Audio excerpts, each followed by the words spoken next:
یہاں سے فوجیں چلیں گی، سیاہ علم برآمد ہوں گے اور کوئی طاقت انہیں روک نہ سکے گی، ان کا منہ پھیر نہ سکے گی، یہاں تک کہ وہ ایلیا حضور کے زمانے میں یروشلم کا نام تھا، یہاں تک کہ ایلیا میں جا کر نصب ہو جائے گا۔ گویا کہ یہ جو ہمارے ہاتھ سے نکلا ہے قبضے سے، پہلے بھی عربوں کے ہاتھوں سے نکلا تھا بیت المقدس، یروشلم، عرب واپس نہیں لے سکے تھے، کرد خون صلاح الدین ایوبی اس نے واپس لیا، عربوں میں دم نہیں رہا تھا، عیاشیوں کی وجہ سے کھوکھلے ہو چکے تھے۔ میں تجھ کو بتاتا ہوں تقدیر امم کیا ہے، شمشیر و ثنا اول، طاؤس و رباب آخر۔ یہی وجہ ہے کہ تقریباً 20 صدی کے بعد ان کی حکومت ختم۔ آشمارا حق بود گر خون بارد بر زمین، بر زوال ملک مستعصم امیر المومنین۔ یہ ہوا کہ نہیں ہوا؟ جبکہ آئے ہیں تاتاری ہورڈز، اور جنہوں نے کہ آخری خلیفہ بنو عباس اسے محل میں سے نکالا، ایک کھال کے اندر لپیٹ کر اور اپنے گھوڑوں کے سوؤں تلے کچل دیا۔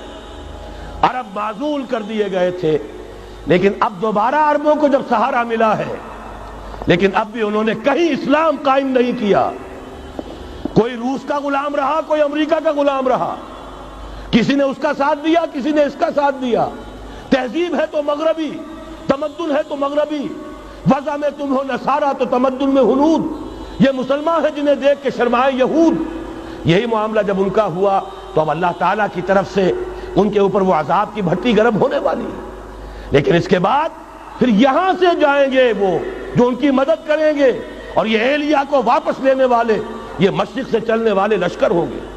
یہ اسی علاقے میں جب انقلاب آ جائے گا، یہ علاقہ خراسان اور پاکستان، جب یہاں نظام خلافت قائم ہوگا، یہاں سے اسلام کی توسیع ہوگی، اور یہاں سے جانب مشرق ہند اور جانب مغرب یہ جو یہودیوں کا سیلاب آ رہا ہے، ان دونوں کا مقابلہ کرنے کے لیے انشاءاللہ العزیز، ورنہ یہ اصابتان جو ہے ایک حدیث میں جمع کرنے کی کوئی اور حکمت ہو نہیں سکتی، ورنہ تو ہندوستان پہ کئی لشکر آئے ہیں۔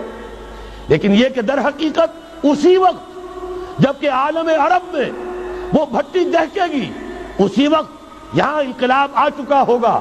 ایک طرف یہاں سے مدد کے لیے لشکر جائیں گے کہ جو مسلمان عرب جو ہے ان کی مدد کریں گے، حضرت مہدی کے جھنڈے تلے لڑیں گے، حضرت مہدی کی حکومت کو مستحکم کریں گے، یؤتمون للمہدی۔ دوسری طرف وہ ہندوستان کی طرف پیش قدمی کریں گے، اور یہیں سے جیسے اس وقت سیلاب نکلا تھا جزیرہ نما عرب سے، ایک داہنی طرف ایک بائیں طرف، ایران، افغانستان، ترکستان، ادھر مصر، لیبیا، الجزائر، مراکش، موریطانیہ، اسی طریقے سے انشاءاللہ اسی علاقے سے اس کا آغاز ہوگا اور بات آگے بڑھے گی۔ تو غرب اثر حاصل کیا ہے؟ یہ ہونا ہے، پچھلے آثار ثابت کر رہے ہیں کہ ہونا ہے، حضور کی احادیث بتا رہی ہے کہ یہی سے ہونا ہے۔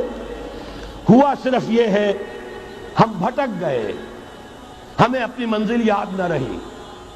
میں تو بہرحال ان لوگوں میں سے ہوں جنہوں نے نعرے لگائے تھے پاکستان کا مطلب کیا، لا الہ الا اللہ۔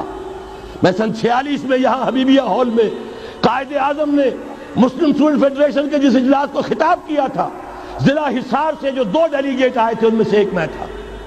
میں نے بہرحال اس تحریک میں بھی حصہ لیا ہے، ایک ننھے کارکن کی حیثیت سے لیا ہے، پھر حالات کو بدلتے اپنے آنکھوں سے دیکھا ہے، ہم کہاں سے کہاں جا پہنچے ہیں۔ ضرورت صرف اس بات کی ہے کہ آج ہمارا حال یہ ہے، ہماری قیادت، ہماری سیاست ان لوگوں کے ہاتھ میں ہے کہ وہ فریب خوردہ شاہی کے پلاح و کرگسوں میں اسے کیا خبر کہ کیا ہے، تب وہ تاب جاویدانہ۔ ان کی تہذیب مغربی، ان کی ذہنیت مغربی، ان کی وضاقتہ مغربی، ان کا تمدن مغربی، ان کی سوچ مغربی، ان کے سارے اطوار مغربی۔